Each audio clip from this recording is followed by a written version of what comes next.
خطرہ ہے، او کہیں اپنے آپ کو حفاظت کی جانب لے جائے۔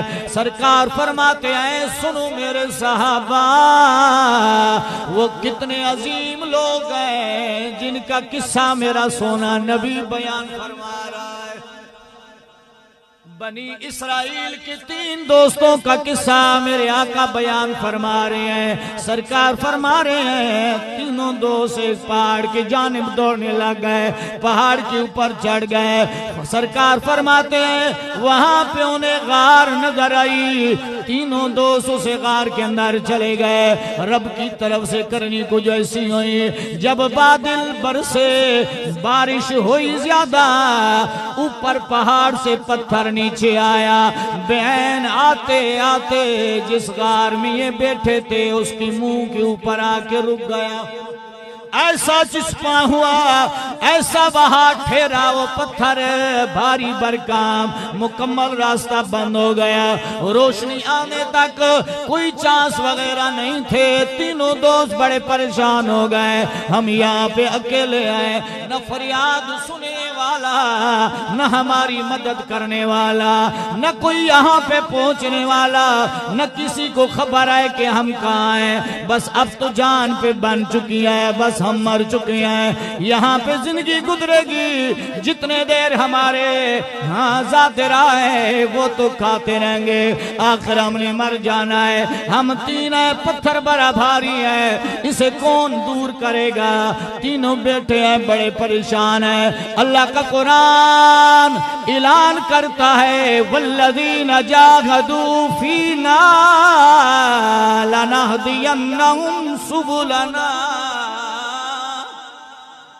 اگر کوئی میرے بندوں میں سے اگر میرے بندوں میں سے مجھے ڈھونڈنے کی کوشش کرے، اگر کوئی میری اطاعت کرے، اگر کوئی مجھے پکارے، میں اللہ رب العزت اس کے لیے راستہ کشادہ فرما دیتا ہوں۔ تینوں دوست پریشان بیٹھے ہیں۔ ایک کہنے لگا یار مرنے والے تو انشاءاللہ قریب ہیں، مر تو جائیں گے لیکن اس مصیبت سے جان کیسے نکلے گی؟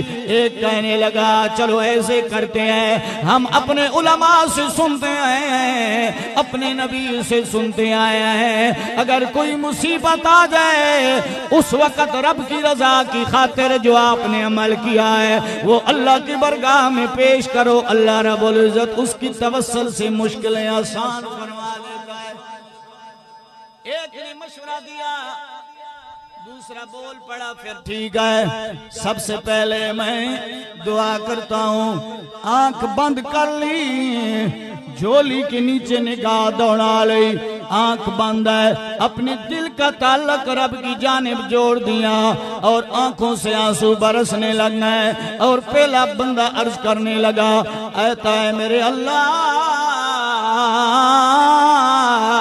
تو مجھے جانتا ہے میں ذمہ دار ہوں، میری مال مویشی بکریاں ہیں، میں ساری دن اپنی بکریوں مویشیوں کو چارتا تھا، جب شام کو میں گھر آتا میں گھر آنے کے فوراً بعد اپنے بکریوں سے دودھ حاصل کرتا، ایک میری ماں تھی ایک میرا باپ تھا، دونوں ضعیف تھے، میرے چھوٹے چھوٹے بچے تھے، میں بکریوں سے دودھ حاصل کر کے سب سے پہلے اپنی ماں اور باپ کے قریب آتا، دونوں ہاتھوں کو پھیلا کے جس طرح تیرا حکم ہے اپنے ماں باپ کو دودھ پلاتا تھا۔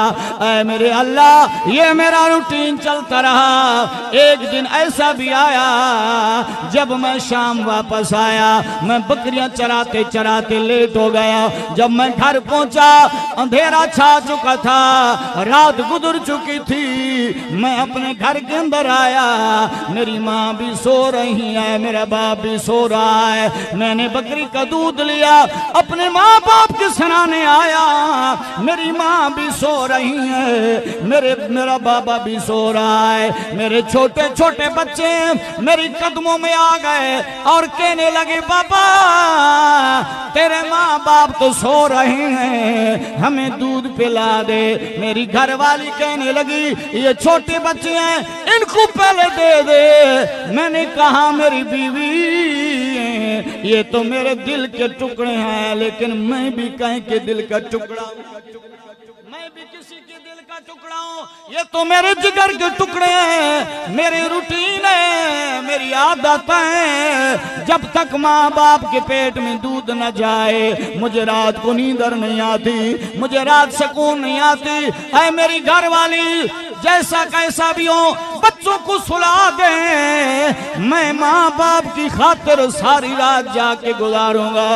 یا الہی، میں نے ساری رات دودھ والا وہ برتن یوں اٹھا کے کھڑا رہا، سردیوں کا موسم تھا، رات گزر گئی، تہجد کا ویلا، تہجد کا ٹائم تھا۔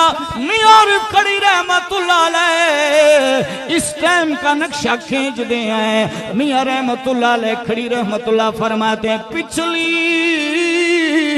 راتی، سبحان اللہ، سبحان اللہ، سمجھ آ رہی ہے کہ نہیں آ رہی؟ میاں عارف کھڑی رحمت اللہ علیہ فرماتے ہیں پچھلی راتی رحمت رب دی ات دے میں بلندی آوازاں، رحمت لٹنے والے لٹ لے اتے کھلا رحمت دا دروازہ، خس خس جلی اوقات نہ میری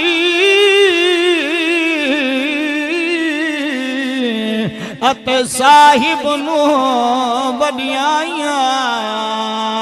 میں گلیاں دا کوڑا رونا اتے محل چڑھایا سایاں،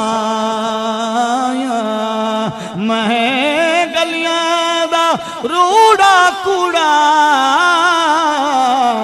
اتے محل چڑھایا سایاں۔